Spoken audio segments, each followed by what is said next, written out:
স্বাধীনতার ঘোষক এবং মহান মুক্তিযুদ্ধের নায়ক শহীদ প্রেসিডেন্ট জিয়াউর রহমানের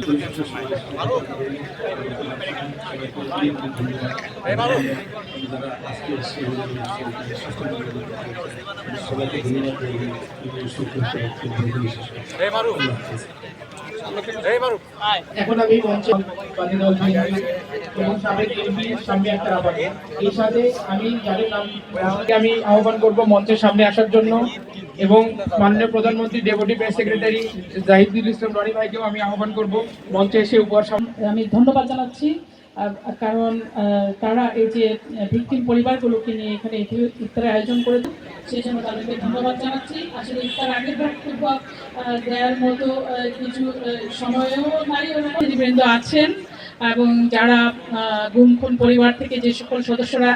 এখানে উপস্থিত হয়েছেন তাদের সবাইকে বাংলাদেশ জাতীয়তাবাদী দলের পক্ষ থেকে